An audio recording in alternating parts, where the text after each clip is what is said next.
afternoon, everyone. Once again, welcome to our inaugural session of Conversations with Leila. The main goal or the main purpose of having these conversations is to use the power of having meaningful conversations to make a difference and to add value to self and society. Today, for those of you who got the poster, we're going to be speaking on the concept of legacy.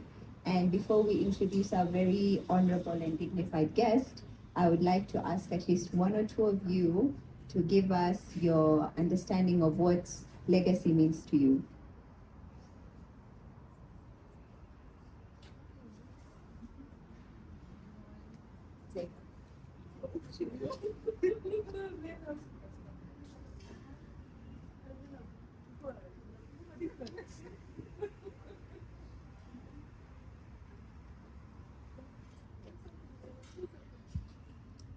Hello everyone. My understanding of legacy is something that maybe you would like to leave behind for the generations to come, especially something that is positive. Yeah. Thank you. Anyone else? Martin? What does legacy mean? Good afternoon, everyone. Legacy to me is the impact. I would want to relate it to the impact that an individual would have in the environment within which they live and what that impact does. And as she said, it has to be positive impact. Thank you. Okay, thank you so much. Thank you. Thank you so much for your contributions. So inshallah, without further ado, we go into the program for today. With us is our guest, our panelist, Dr. Brian Omondi. He's a certified fraud examiner, a CPA. He's completed his CPA. He already has his master's in commerce, specializing in forensic accounting. And on top of that, he is currently in the process of finalizing his doctorate from Strathmore University. So let's welcome him with a round of applause.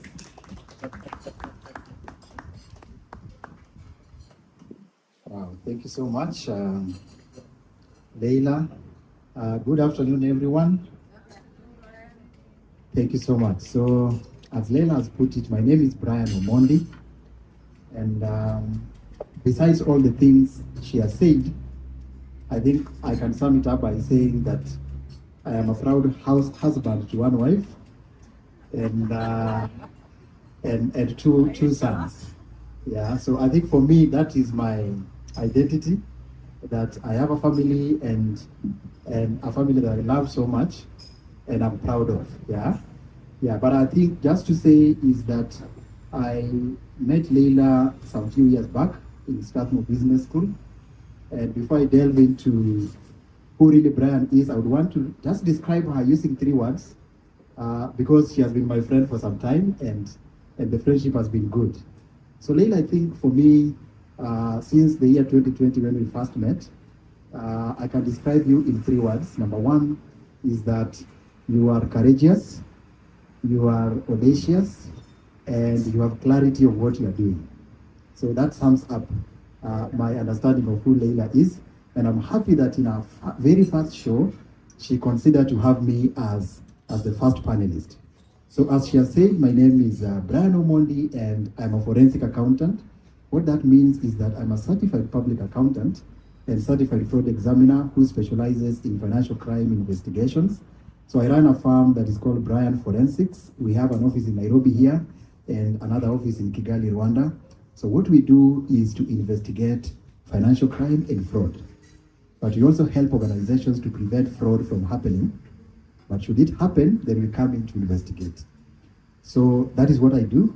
And when I'm not working, I'm at home, as I said, taking care of my 2 sons and my wife. Thank you. Thanks so much, Brian. I think I appreciate your very, very kind words. Thank you so much.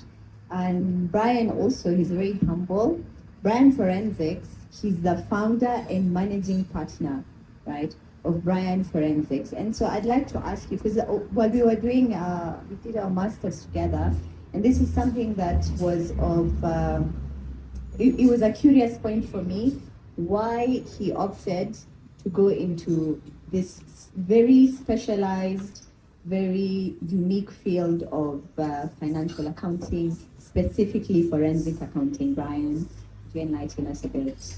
Thank you. Thank you so much, Leila. I think the journey towards starting Brian Forensics started in the year 2013.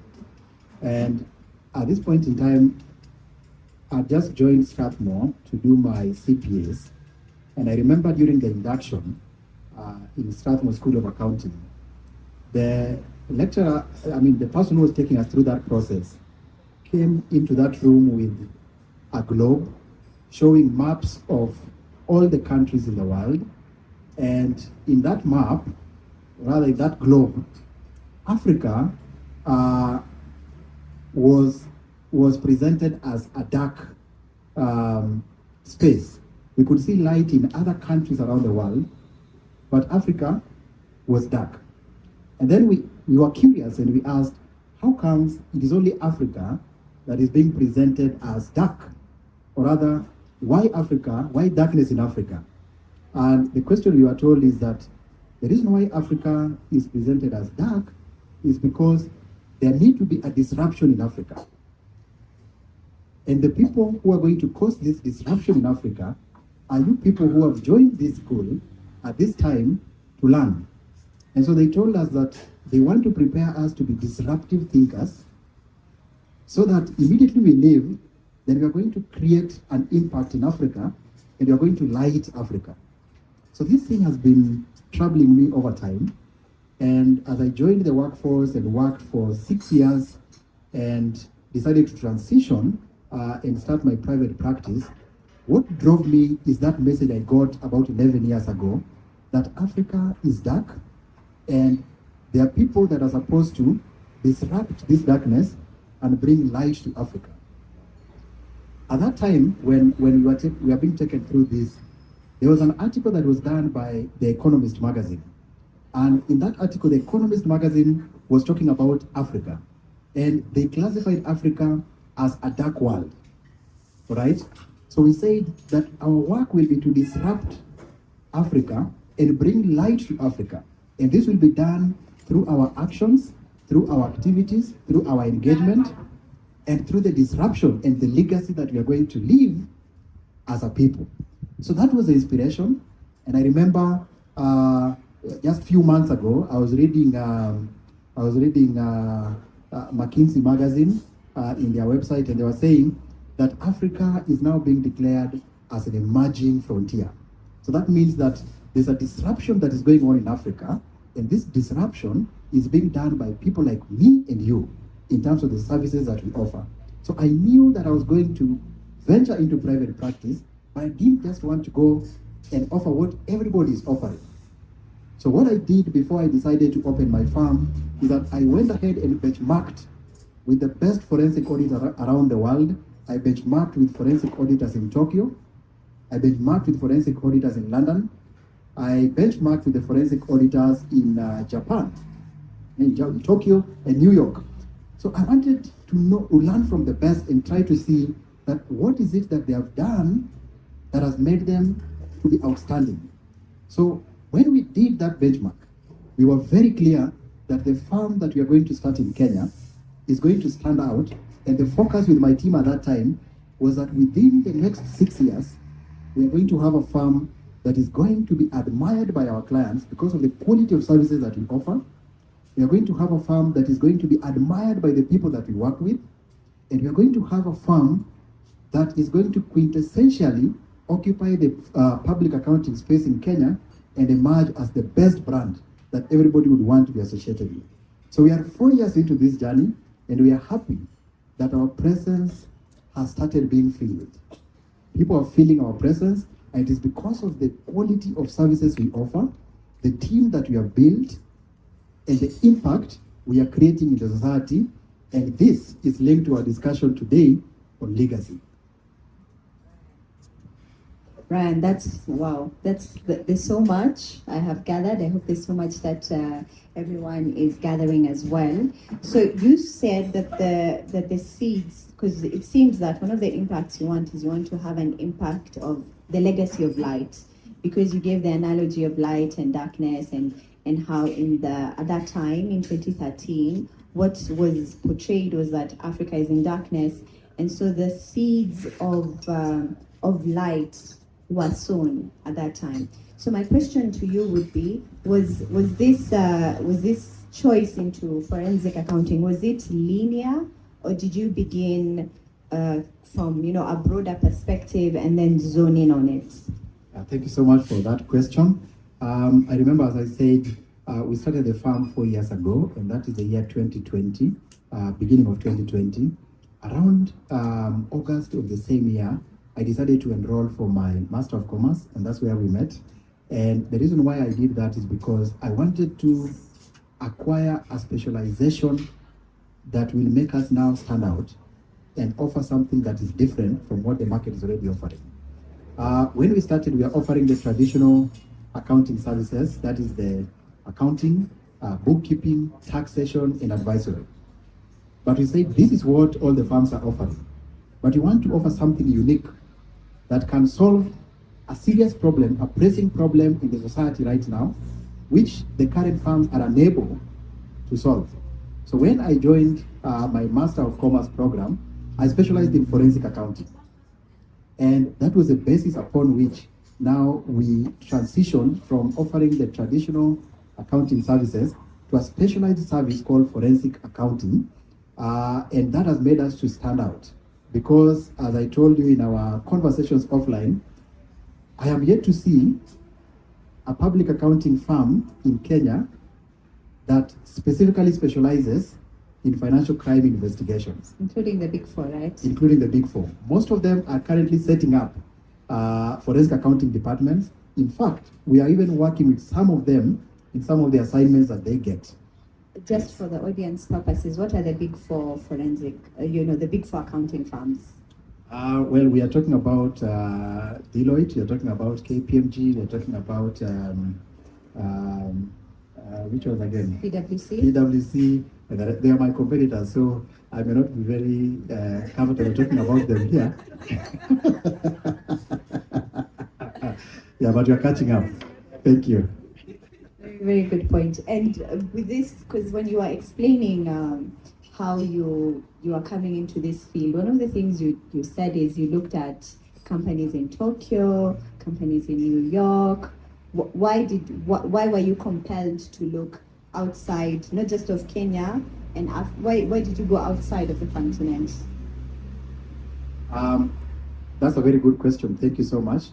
Remember, as I said, 10 years ago, we were painted as a dark world. So that means that there are many factors that were considered for us to be in that category. So that means that if you are to compete and compete with the giants, then you have to locate where they are. So through our research, we realized that the best forensic investigators and forensic accountants were found in those places. So what we did is that we located where the best are and tried to learn from them to see that what is it that they did that made them stand out. All right? And again, at that time, if you want to compete, if you want to bring the best in Kenya, then you don't benchmark with Kenya. You go outside, and then you benchmark from the very best, and then you bring back the quality. Because I remember, as I said earlier, our mantra when we were starting was that in the next 6 years, we want to build a firm that is going to be among the top 10 accounting firms in Kenya. All right? So that time period is very short. And that's why we said that we are going to adopt the vision that we were given 11 years ago when we joined Strathmore, the vision of a disruptive thinker. Somebody who is going to do something that is creating value and leaving a significant impact, and it is something that many people, ordinary people, may not be able to execute. All right? Yeah, so that is the mentality we came in with, and that's why we had to go and benchmark with the best learn from them, and bring something that can now disrupt the Kenyan market. And I'm sure right now, if you speak in this space about us, they will tell you that these guys are giving us sleepless nights. Yes, which leads me, because again we are within the topic of legacy, and maybe someone might wonder why exactly did we opt to have this conversation with Brian, because I know a lot of people who are doing a lot of amazing things in their life, but one of the things that had led me to consider him to be my first guest was, and I think you've heard him from what he's just been speaking in these few minutes, is he keeps repeating impact. I want to leave an impact. I want to contribute. So, Brian, in continuing with that, I'd like for you to just give in your how these few years that you've been doing forensic accounting in particular, how has the experience been, and how do you see it tying into the original seeds that you saw that was sown in you back in the day by a professor of bringing light? So basically, how are you bringing light to the African market while going through, in your day-to-day activities? Thank you so much. That's a very good question. I think a very short answer to this question would be this. Before you start an initiative or before you engage in a venture, one must answer this question: what impact do you want to bring in your community and in your society? So for me, when I looked at the conversation around the world, and especially the conversation around the Sustainable Development Goals, the Sustainable Development Goals number 16 talks about peace, justice, and strong institutions. So it says that the vision around the world is that we must have countries and companies that are strong institutions. And by strong institutions, it means that they are going to create impact in the activities that they do. So if you look at the conversations around the World Economic Forum, they are saying that an impediment to a strong institution are vices such as corruption, bribery, etc. So we cannot be able to have a strong institution before we deal with these vices. So how do I contribute in the achievement of strong institutions, which is one of the Sustainable Development Goals for the world, the SDG number 16. So for me, I chose the path of participating in building up strong institutions by fighting corruption, by fighting bribery, etc. So the work we do is investigate fraud, investigate corruption, and ensure that corruption is reduced to the minimum level. All right? So that is a construct that we defined before we started our business. All right? So the starting point is, what impact do you want to create in the community?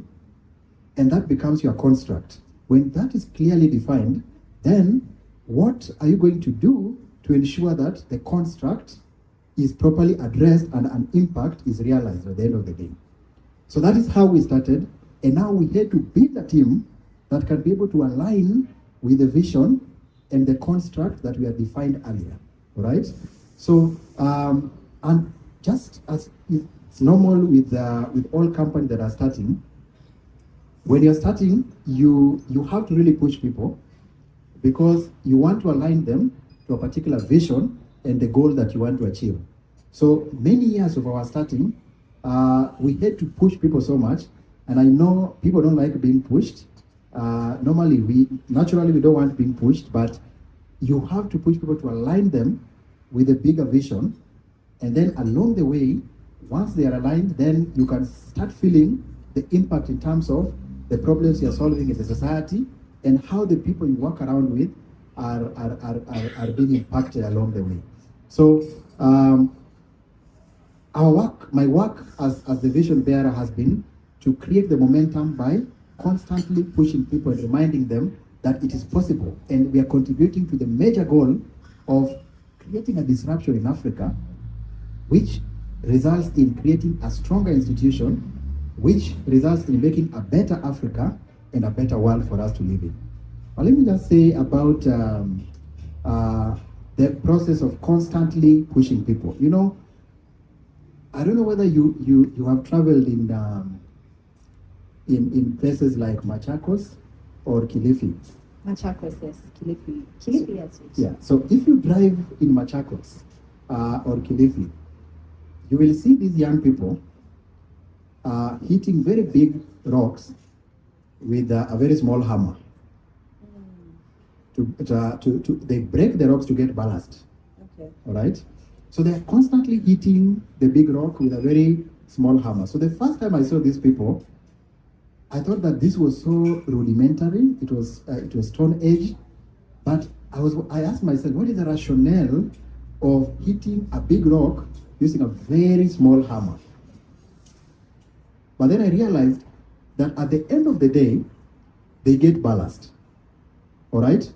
Then I asked myself, at what point do they get ballast? Is it the first hit or the last hit? Then I realized that they get ballast by making the last hit.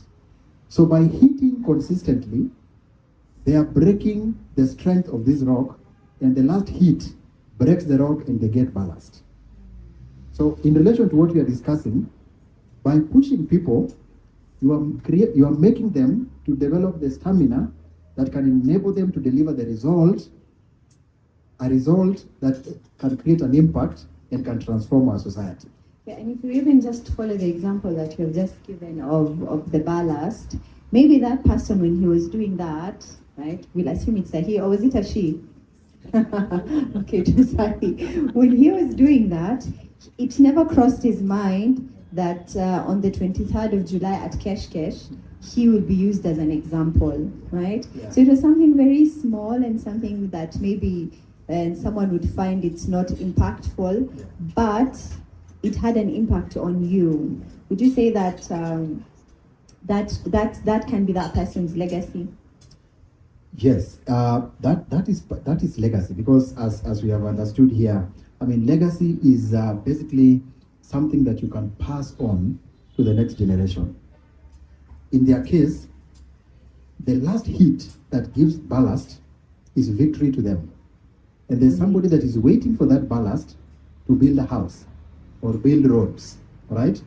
So they have created an impact by availing a very critical material that a project cannot proceed without, right? So in the same way, through our actions, building a team and pushing people and ensuring that everybody is on course is what has resulted to the services we offer that are now so critical and that are helping organizations to stand strong and participate in the achievement of the sustainable development goals in the world. Yeah, so when you're inspiring, not pushing, you're inspiring your team, Brian. When you're inspiring your team, one of the things that is happening is their existence. Because when we speak about legacy, and that's really the topic for today, is the concept that your life mattered. You are here, and you being here, you left something behind, right? So that's what you're pushing. From what I understand, from what you've just said to us, is just the same way for that person who's hammering away at that boulder to create the ballast, you're also inspiring and driving your team also to, in their own particular way. Because when you win a case, you're winning it with your team, right? Yes, that's fantastic. Thank you. Yeah, one of the things I wanted to ask you, right, is what are the obstacles that you have faced? Because again, like by your own admission, you're one of the few companies that has solely focused only on forensic accounting and fraud investigations. So what are some of the challenges you've faced in this field, especially within our context? Wow. So there are so many challenges. As I said earlier, I mean, if you are to cause disruption, then you're sure that there are so many frictions that are going to come along the way. Yeah, but I think to sum it up, forensic accounting is a new concept in Kenya. It's a new concept in Kenya. That's why you find that even established firms have not appreciated it yet. Yeah, they are still appreciating it and trying to set up, that kind of practice in Kenya. Even the Kenyans themselves, the people that we serve, have not appreciated really the value of forensic accounting. Yeah, so it's a conversation that is ongoing, but we know very well that fraud is a big problem in the country, in Africa, and across the world. All right. But the reason why this specialty is so critical in our economy and in our space is because people have been struggling to understand how do we deal with the menace of fraud to zero or almost zero. Yeah. So the specialty really is to try to address this problem, that fraud can be dealt with, and we can create awareness around it and ensure that organizations are fraud ready, so that any instance of fraud that is likely to happen can be dealt with before it happens. But even if it happens, then there are people who have been properly trained to help in unearthing this kind of actions. Yeah. So the problem really has been trying to create awareness around it and try to help the general population to understand the role of forensic accountants in ensuring that they are proper and strong institutions. But I'm happy that the conversation is yielding fruits, because right now, if you look at the public sector, the private sector, the conversation around how sustainable organizations can be made and how fraud, especially, are the biggest challenge affecting these organizations, the conversations around that is currently happening, and we are happy that we are stakeholders in this conversation and we are contributing positively to our community. Why do you think the citizenry does not appreciate this? Is it because they don't understand what fraud is? Why do you think they don't appreciate it? Well, they do understand what fraud is, but I think what they are suffering from is what we call patronage clientelism. I don't know whether you have heard about this. Patronage. You need a dictionary, Brian. So there's a concept called patronage clientelism, and what this means is it is a practice where people with resources provide benefit to the general population, regardless of where this benefit has come from. Understand? So because the general population benefits from it, then they cannot question where it has come from, right? So an example, could we use Pablo Escobar as an example? He was a drug dealer, but because he was building schools for the population, they didn't question. Is that an example? That's exactly the point. So if for example you will not sleep hungry because I can facilitate you not to sleep hungry, that will cover and prevent you from trying to understand where I get my resources that enables me to support you not to sleep hungry. Yeah, so you find corruption is deeply rooted, but people cannot have a conversation around it because of what I've said as patronage clientelism. Understand? Yeah, but I'm happy that right now, this is a very ripe conversation that is happening around the world, and people have started appreciating the need for a stop in bribery, corruption, and anything around that. Yeah, and we as forensic accountants are leading this discussion, which is creating impact and contributing to the sustainable development goal. Okay, if we just tie in patronage clientelism, right, to the concept of legacy, right, could it also be the fact that we are not sensitized to think beyond the immediate? Because immediately I'm getting food, shelter, and clothing. But if the resources keep draining away, in 10, 15 years, I'll also lose out. What do you think about that? Yeah, that's true. I mean, when we are not prepared to look beyond what we are seeing and ask questions, difficult questions, then we can never move forward. Yeah, so I think the conversation that is going on right now is that people are told not to accept things as they are, but to ask more, to ask questions behind the way things are happening. Yeah, And that conversation is going to help us address the reason why there is prolonged corruption in the public and private sector. Yeah, the reason why we cannot get resources, and the reason why we cannot get impact from companies, from the public sector, an impact that can transform lives, right? Yeah, so I think I'm glad that that is an ongoing conversation right now, and I can foresee that through these conversations, we are going to derive impact. Yeah. So in your career so far as a forensic as a fraud investigator, specifically in forensics, what would you say you have seen as a negative consequence of lack of legacy planning as you have defined it? Wow, that's interesting. What is a negative consequence of lack of legacy planning?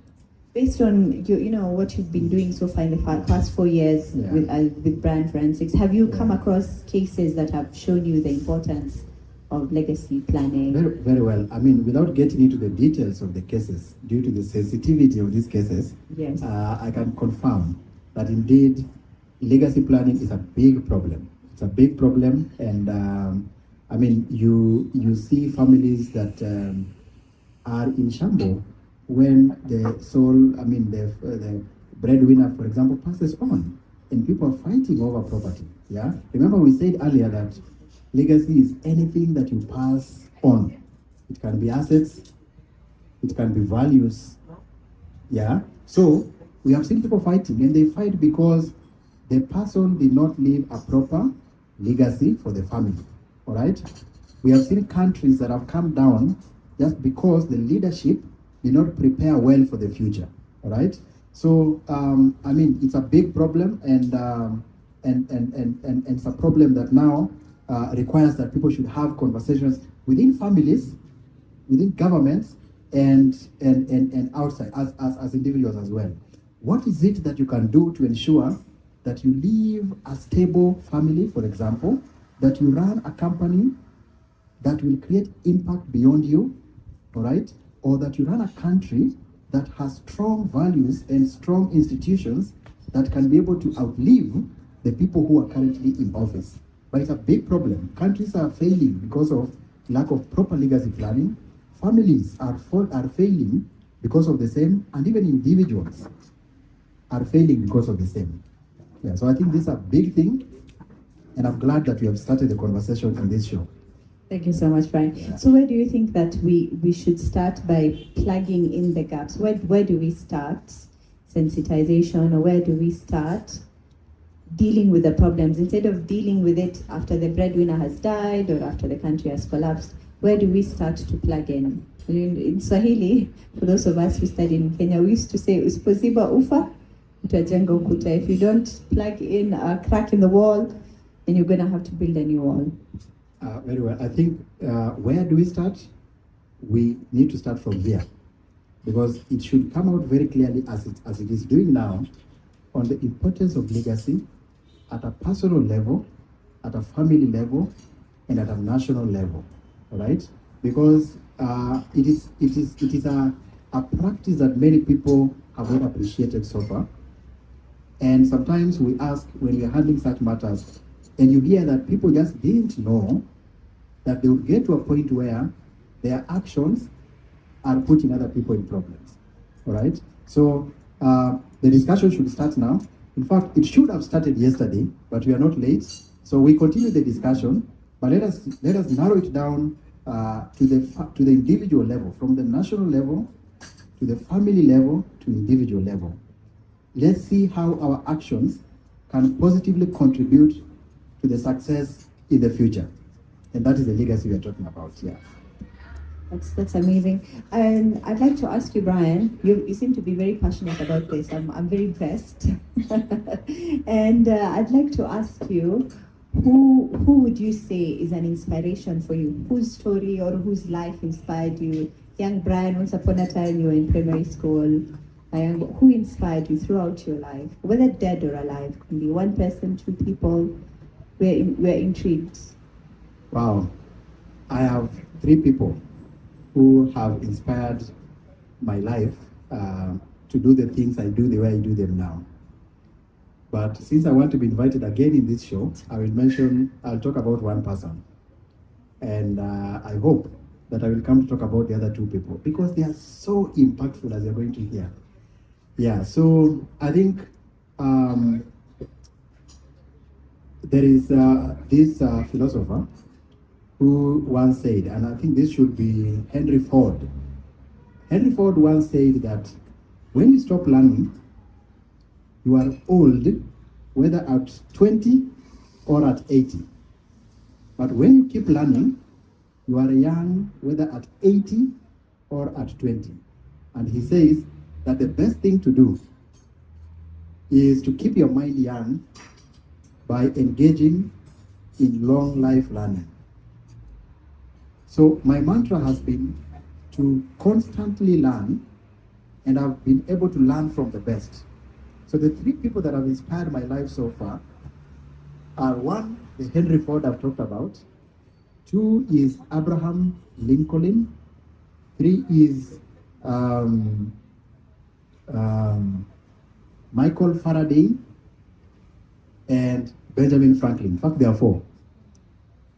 These four people have inspired my life so much. So today, let me talk about Benjamin Franklin. Benjamin Franklin was born in 1706 in the United States of America.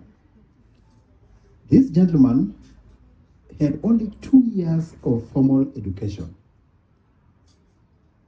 In other words, this gentleman taught himself how to read, how to write, and developed himself until he became a great scientist in the US and a foremost diplomat in the US. The life of Benjamin Franklin has inspired me so much.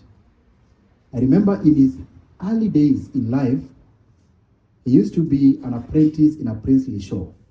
And those days, apprentices would be given money for lunch.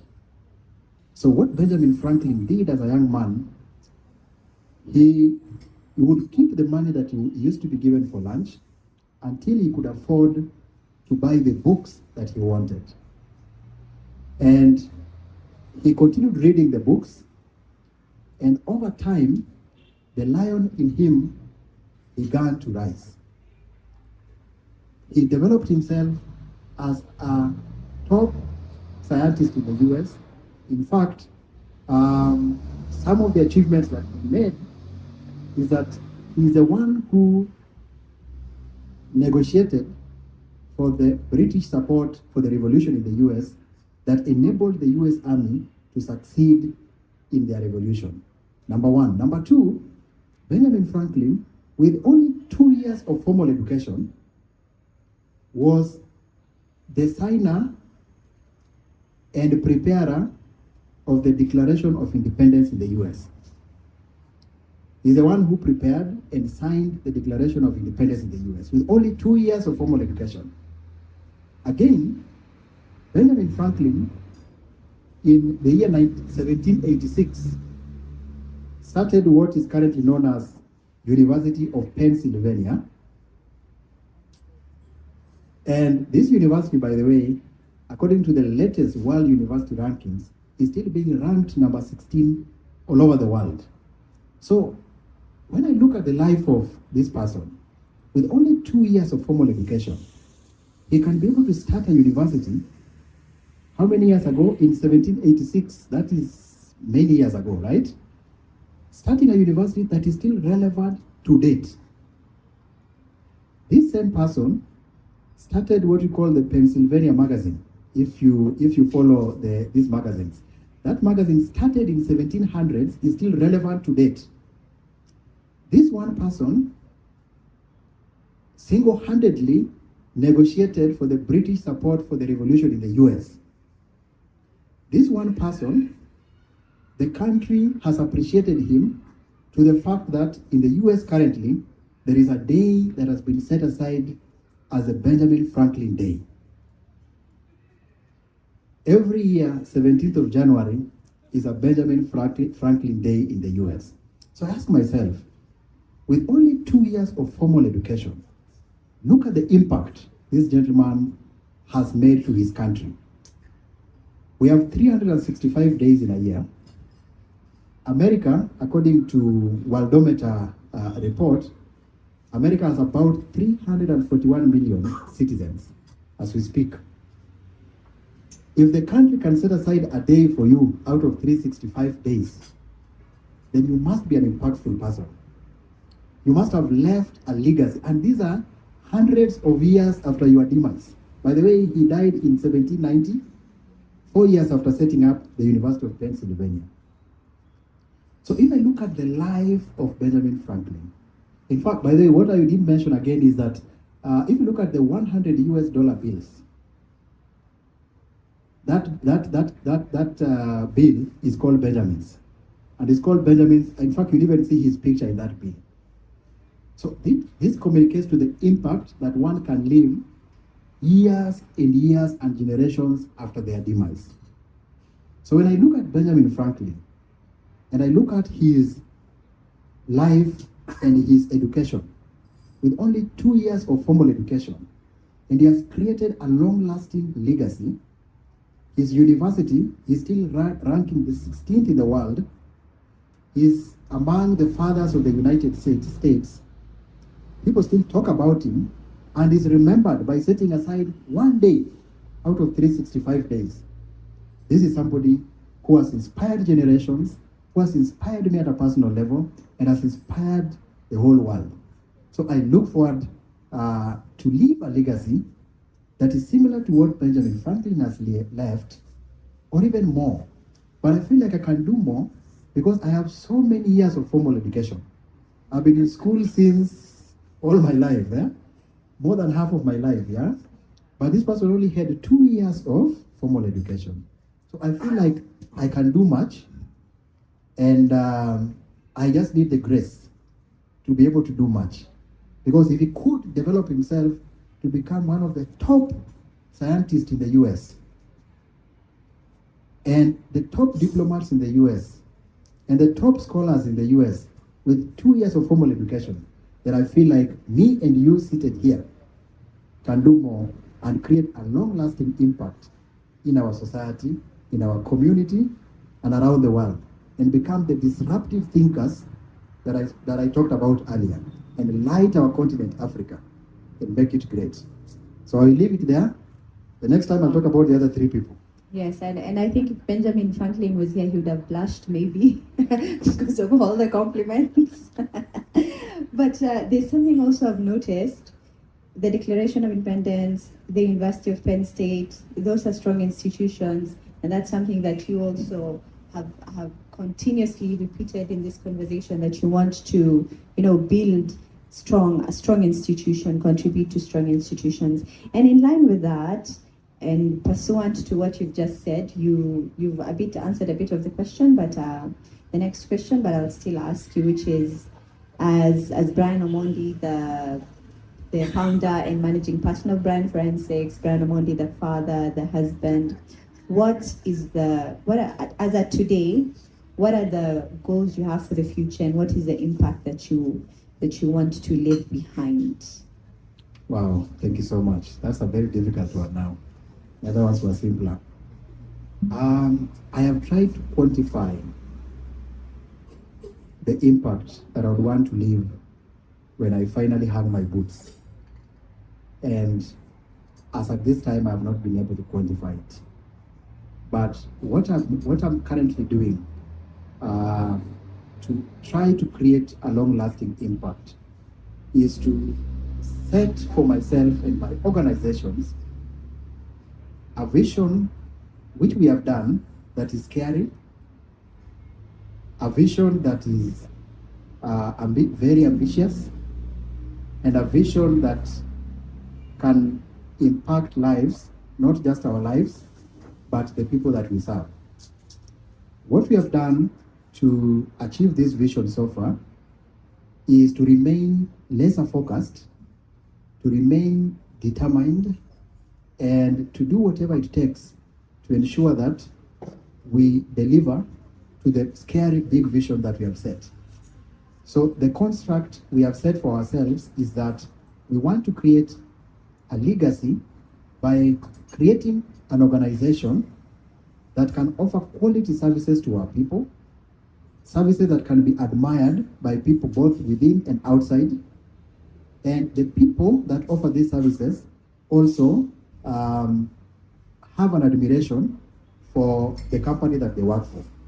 So we are concerned about ensuring that the people are confident with the company that they work for, they admire the company they work for, and the people that we service or we offer services to also receive unique services that they cannot receive anywhere else.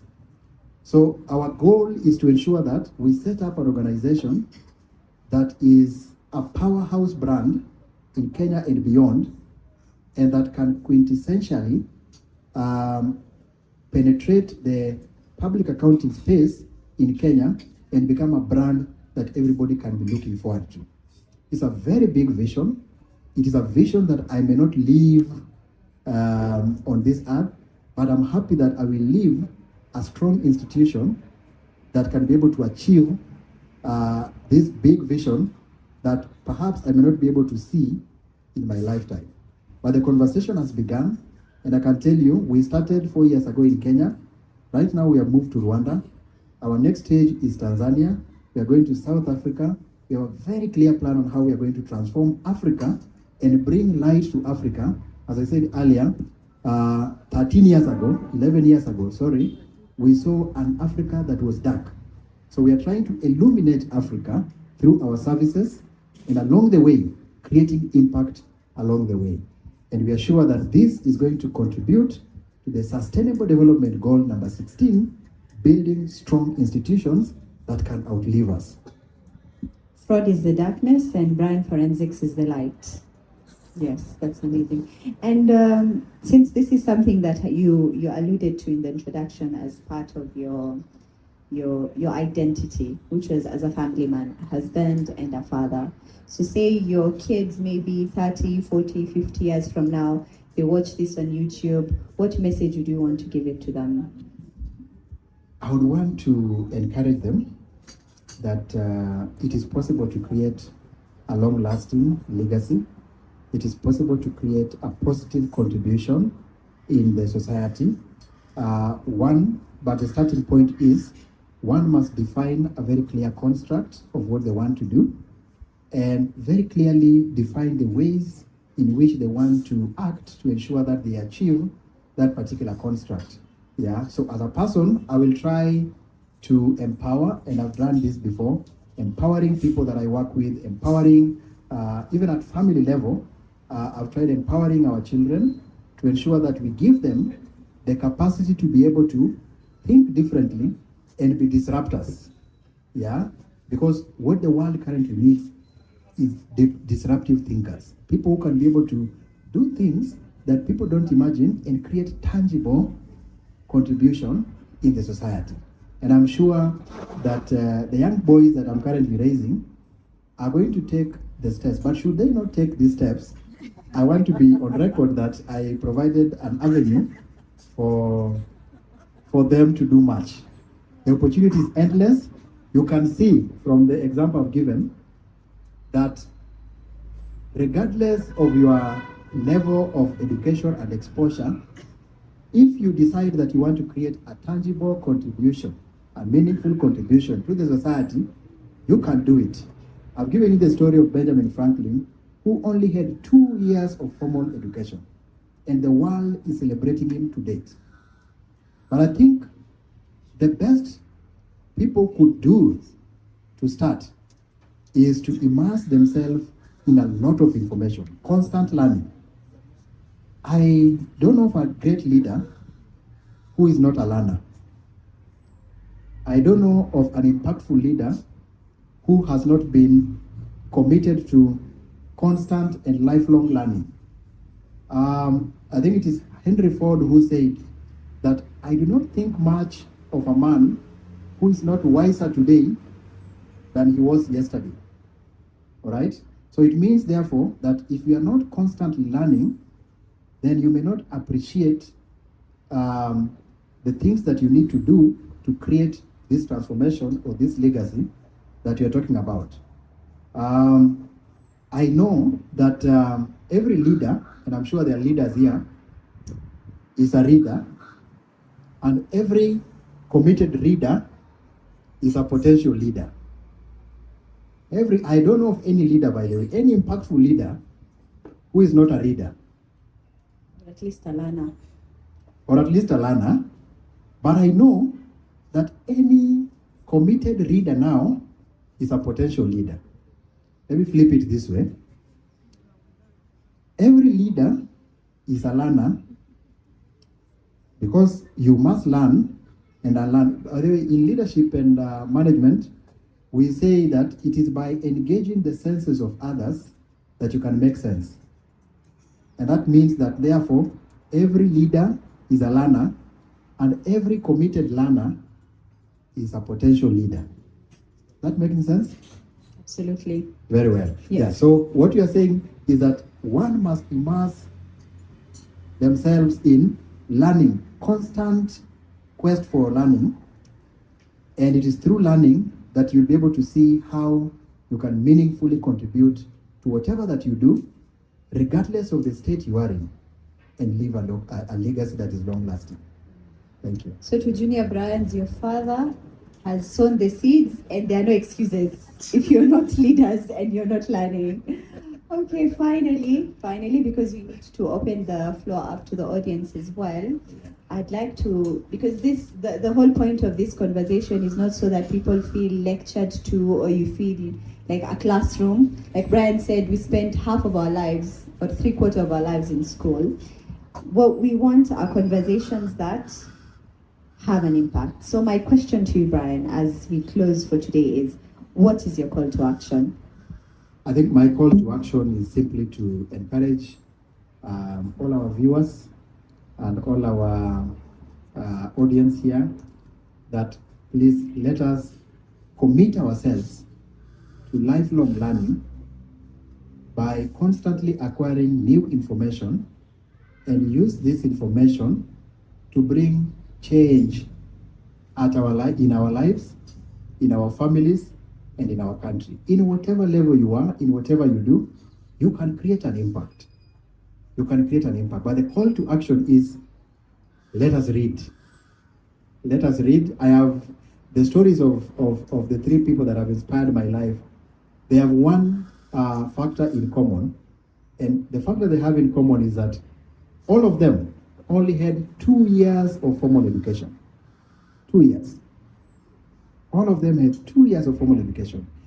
But they have read themselves to victory. They have read themselves to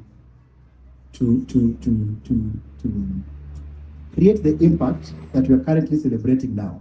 If you read the story of Henry Ford, if you read the story of Michael Faraday, and the Benjamin Franklin I've talked about, 2 years of formal education, but have created a long-lasting legacy that me and you and the generation to come will admire. So I want to encourage us, please let us read. By the way, these people have inspired me so much until I had to now create a library at home. So if you come to my home, I have a library. And I remember this was very funny. Sometime in February this year, I traveled to Durban for a conference. So when I came back, of course, my wife and children came and asked me what I brought them from my trip. And I took them to our library and I showed them one of the cartons and I showed them the books that I bought and I told them that this is all I brought from the trip. I had spent $2,300 in one time to buy books, to come and read and make myself a better person. So they asked me that is this all? And I told them, yeah, this is all. I think if I read and understand the content in these books, perhaps I would be the manufacturer of the things you wanted me to bring. So that was my answer to them, and they were shocked, of course. Yeah, but that is, I don't know anybody who has created an impactful legacy and impact who did not do some of these things I'm trying to do. So I hope that by doing these things, years later, after we are long gone, people are going to look back and see some of the positive contribution that we contributed during our lifetime. We may not achieve all this, but we have set the pace, and we hope that the next generation, my boys, my young boys, will take this up and run with it and leave this country and this world a better place than we found. Thank you. Thank you very much. Let's give Brian a round of applause.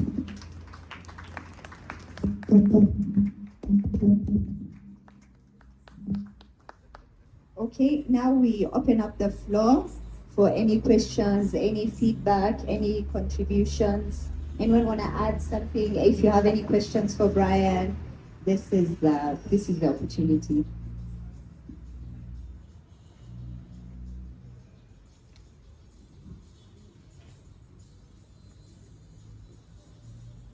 Don't be shy. Don't be shy.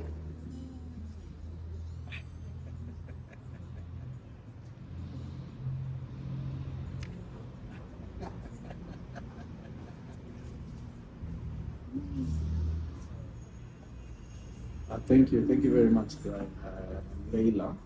My question to Brian, I've been listening to you and I've been following Brian Forensics, and I would say I see that the future is bright for Brian Forensics and also for Kenya in terms of fraud investigations and dealing with some of these skeletons that we have in our Kenyan closet in terms of corruption. But my question to you is, what tools do you use? Because I'm thinking of succession planning, even as you're in brand forensics now, you're looking at the future. You're looking at brand forensics outliving you, outliving your kids. What tools have you put in place to make sure that this is what actually materializes, 100 years down the road, that people will still be talking of brand forensics and referring to you like, the latter day Benjamin Franklin. Thank you. Thank you so much, Martin, for that good question. Very well. I think what we have tried to do is that, one, we have been very lucky to have a good team, and together with my team, we have focused on ensuring that we have a very strong structure internally, the structure that can ensure that should I not be there tomorrow, then the company can still continue. Yeah, so we focused on putting a very strong foundation. That's why I said earlier that before I even started this idea had been running in my mind for years. Yeah, it started in 2011 when we were, shown the globe for the world. And what we have done is to ensure that we have benchmarked with the best firms across the world. And we have seen what have they done to ensure that they remain relevant for these many years. By the way, you may not know the founders of these big four. Some of them died long time ago, but they have left organizations that are so strong that people are looking forward to join and work with. So these are the people we have benchmarked with, and we believe that what we have put in place right now is strong enough to ensure that years after we are long gone, this brand will still be very impactful, and our grandchildren and great-great-grandchildren will still be inspired and would want to be associated with this brand. We are keen on ensuring that we maintain the quality. Our space is very difficult, and the temptations are so many because you handle very high profile issues and people would want to compromise you. But we have structures in place to ensure that we are uncompromised and we continue offering quality and ensuring that we are known as that company that is different, and that company that will stand for what is supposed to be done, and that company that will serve the current and future generations. I hope that answers. Thank you.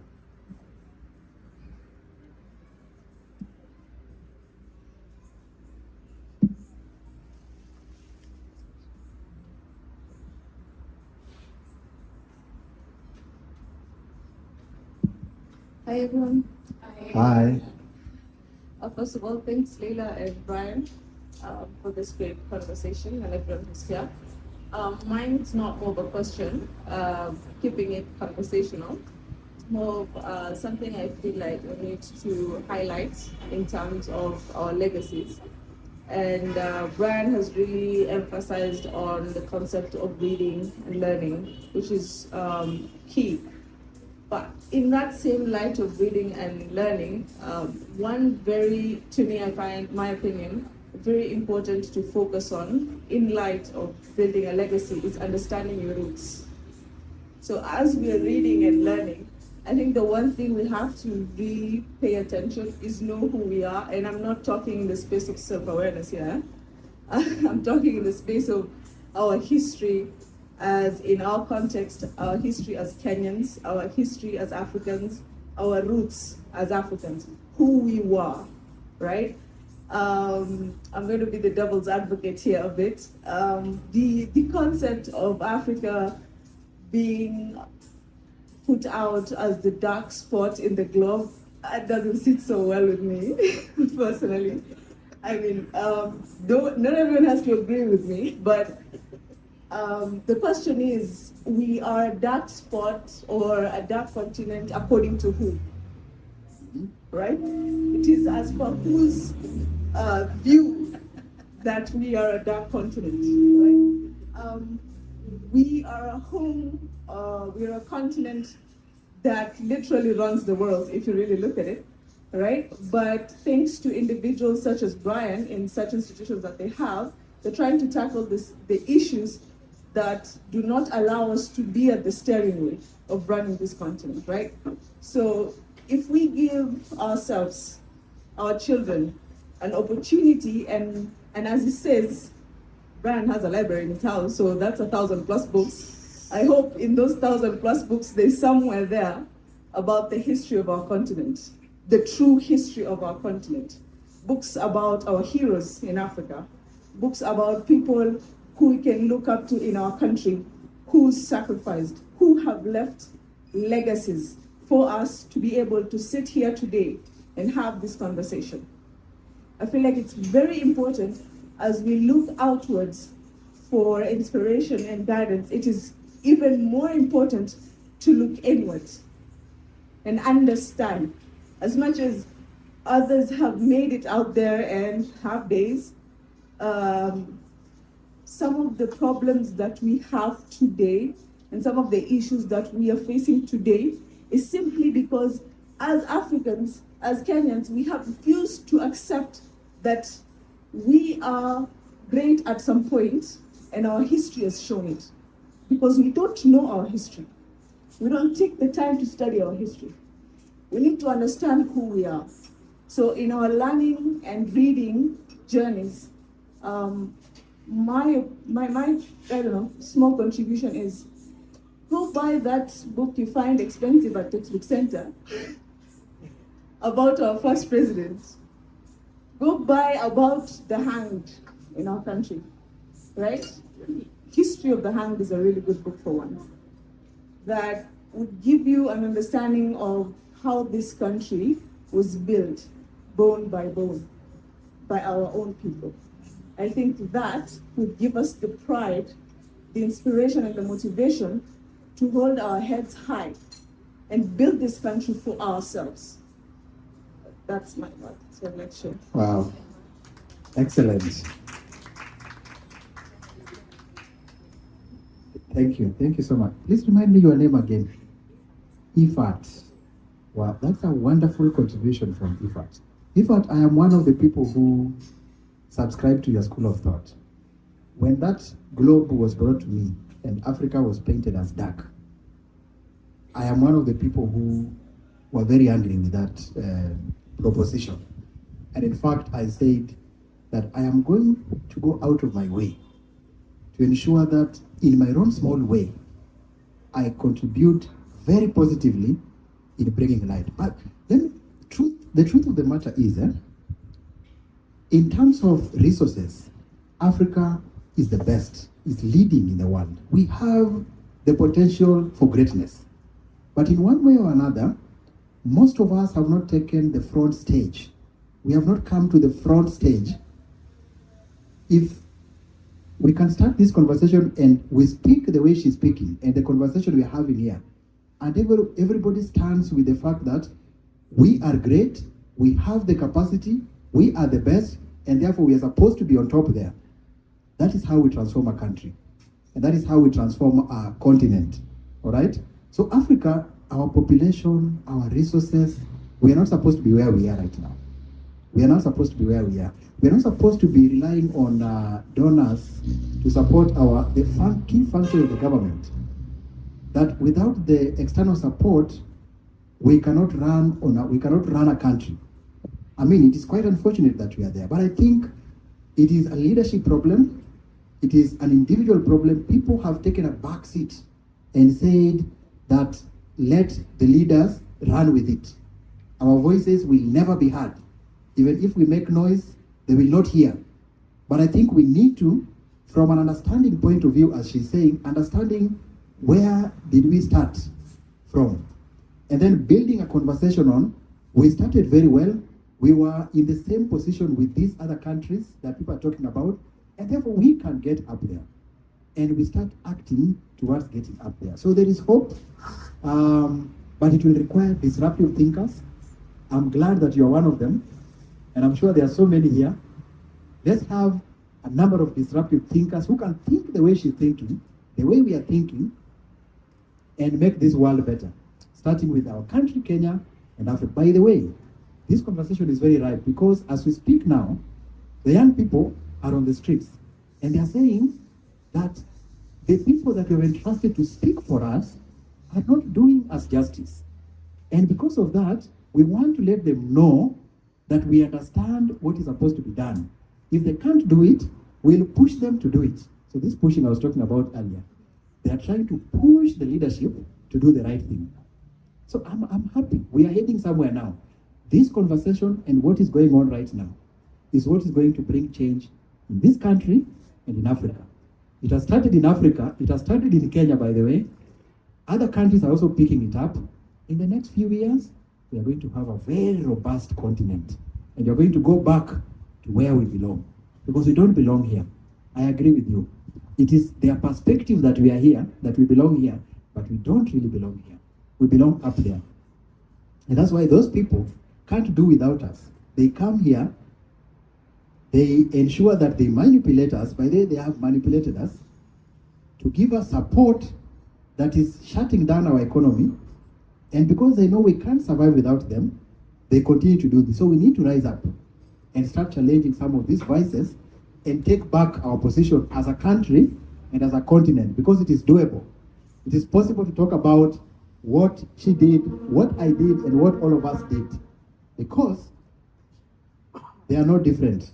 They are not different. We are better than them. I'm telling you, I've been privileged to move around, and I can tell you these people are not different from us. We are better than these people. But we need to think as disruptive thinkers. That's the only way. And you can't be a disruptive thinker if you don't delve into some of the factors I've talked about. Let's read, let's learn, and let's engage. Thank you. Thank you very much, both Ifat, Martin, and Brian.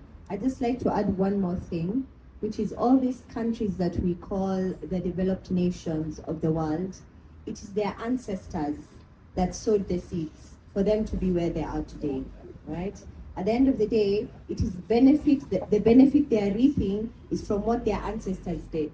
And that's what we intend to do. When we're leaving a legacy, we're doing it for future generations so that we all benefit. There's enough for everyone. Me, I'm of the abundance mindset where the United States can win, but so can Kenya, Somalia, Chad, Nicaragua. Everyone can win. You know, it's not like I don't believe in the win-lose position. So this has been a really amazing conversation. Anyone else want to add something? Yes.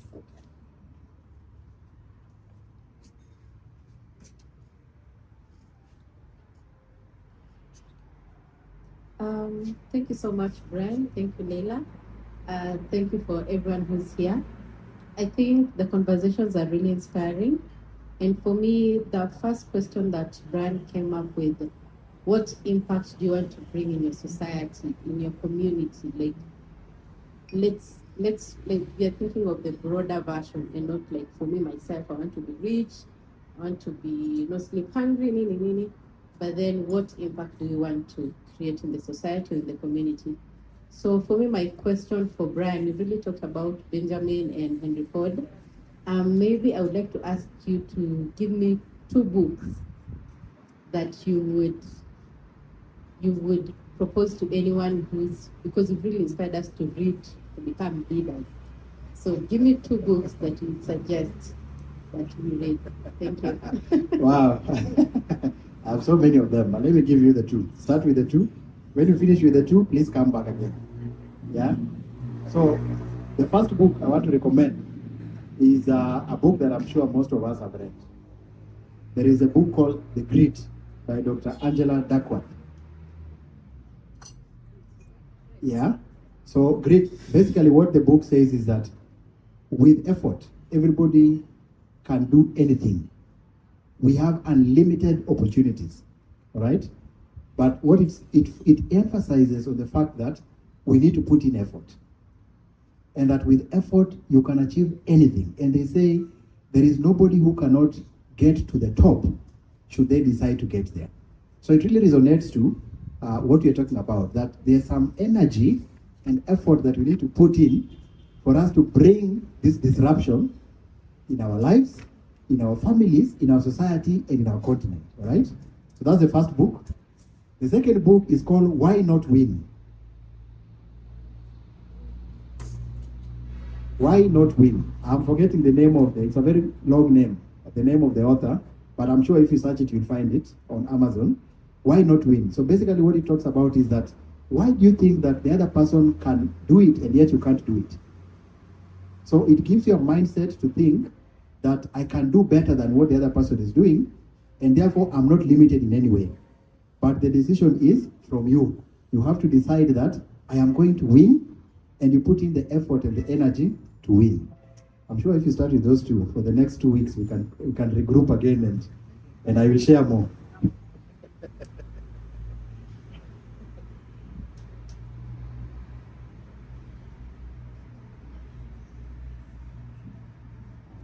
Hello, everybody. Hello. I'm Saeed. Thank you, Madam Leila and Brian.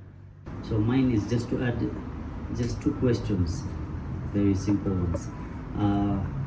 Among the things that you narrated in your earlier remarks was the history. You traveled to somewhere, was it Kilifi or Machakos? You Yes. mentioned those 2 places. Yes. And you said those ones who are Hitting the rocks. hitting the rocks Yes. with a small hammer. Yes. And I was thinking of maybe personally, we may not know we are leaving legacy or we are doing something meaningful to our people, but I wanted to ask that at what point do we realize, personally, the one who is doing something good to the community or the community itself, at what point do you realize we are impacting, or whether it is our actions, our words are inspiring others, or are being felt it is impact? At what point? That is the first one. The second one is, what are some of constraints that we face? Because leaving a legacy is something big, so we must be encountering some constraints, challenges. What are the challenges ahead? Thank you so much. Thank you so much. You said you are Saeed, eh? Thank you so much, Saeed. Saeed, you have raised very important questions. And my answer would be this. At what point do we feel that we have left a legacy? All right? At what point? In the narrative I gave, at the point when that big rock is broken down into ballast, those people feel relief that they have finally made a legacy, because they have given a product that can now be used to create impact elsewhere. All right. So in our context, the moment through our actions, we have a society that is corruption free, a society that has strong institutions, as she's talked about, and we have taken over the leadership, and the leadership is correct, is making the right decisions, all right? That is when we will feel that through our actions, we have left a legacy of a strong institution, of a corruption-free environment, and of a sound decision where people will respect each other and engage with dignity, all right? And ensure that everybody is empowered to become the best of themselves, all right? So it is at the point where people feel that through our actions, their lives are being transformed, their lives are being changed. That is when we can count that we have left a legacy. Sometimes it can be, it can come when somebody has died, for example. We have seen people who have been celebrated when they have died. In this country, by the way, if you have been here, most of you are young. I'm sure you are not. You have not reached our age. Most of you here. So I want to remind you, there's one of the heads of state in this country was President Mwai Kibaki. If you remember, if you were there at that time, most of you are young. If you remember during his reign, he was one person who was not praised so much. When he was in power, he was not praised so much. But when he left power, people saw the impact of his actions when he was in power. And right now, if you want to talk about a good leadership, many people will refer to the tenure of our late President Mwai Kibaki. But during that time, people, most of them didn't even take him serious. The way he used to make his statements, the way he used to, conduct his affairs, nobody took him so serious. But we started seeing the results of his leadership later on. So that is a legacy we're talking about. Sometimes you may be celebrated after you have exited the stage. And that's why I said, for me, even in our organization, I may not live up to the bigger vision that I talked about. But the fact that I set proper foundations for the achievement of that vision, in my way, I have created a legacy. Because the future generation will stand on our shoulders and continue with the good deeds that we had started. And to me, that is legacy. So that is the point when people feel that there is a transformation as a result of our actions. That is when we have left a legacy. What are the constraints in leaving a legacy? There are so many. For us to create that impact we're talking about, we'll have to go do the extra mile. Right now, we have talked about reading and learning. Yeah? In our various spheres of life, there are other sacrifices that we'll have to make to ensure that we leave this impact. To some people have been jailed for freedom. Yeah? We know our founding fathers. Some were even killed for the sake of fighting for our freedom. And because of that, they have left the legacy that we can now have a free environment where we can speak. Though at some point we see that freedom is being taken away from us, but at least there are people who shed their blood for us to get that freedom. All right? So the constants are, sometimes you'll have to lose your life. Sometimes you'll have to shed blood. Sometimes you'll have to go without food. Benjamin Franklin, out of the money he used to get as an apprentice in a princely show, instead of buying lunch, he could save the money until he could afford to buy the books. So he did what we can refer to as fasting for knowledge. Yeah? So these are the constraints. Sometimes we'll have to fast for knowledge. Sometimes we'll have to shed blood for impact. Sometimes we'll have to die in our line of action for this legacy to be achieved. I hope I've answered you. Thank you. Anyone else? Yes.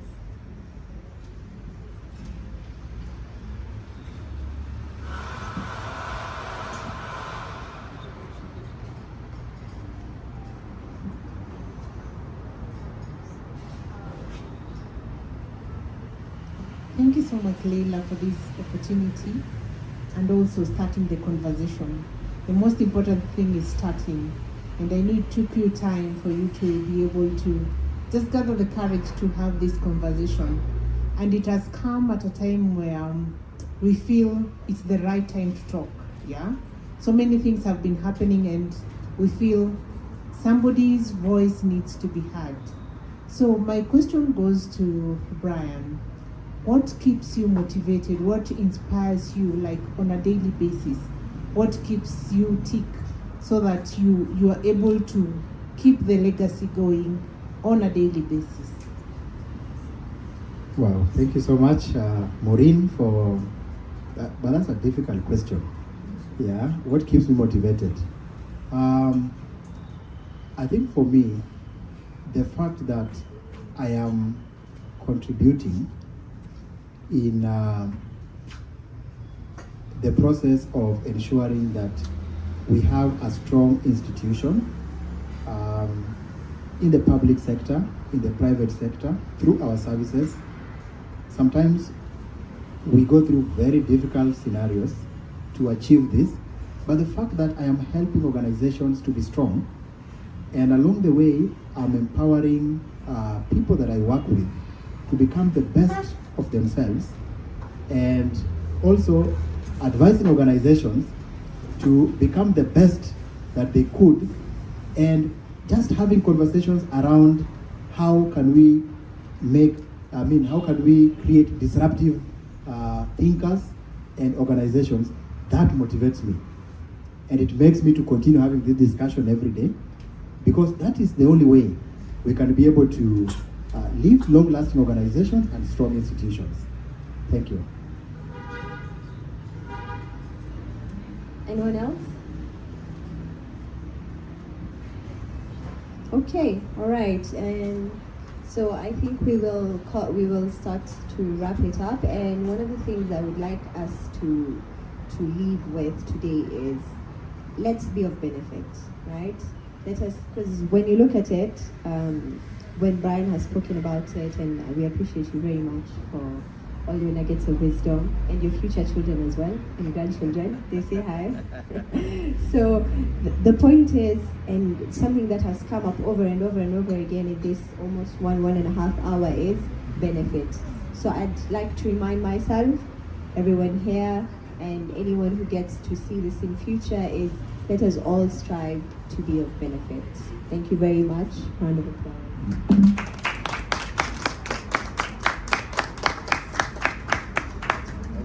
Feel free to get to know Brian. Maybe you have some tax issues, he can help you. And all right. Oh, big round of applause to the owners of this restaurant, Kesh Restaurant. They have been extraordinarily supportive in providing this space, in providing the ambience, the good food and the drinks that you are having. Also, we generally have most Saturdays we have a different talk called Asuria Talks. So we'll share with you all our social media handles, so feel free to join. We'll also be taping a couple of more conversations here, so stay tuned for that. And so we cannot thank them enough. Kesh Cafe, round of applause.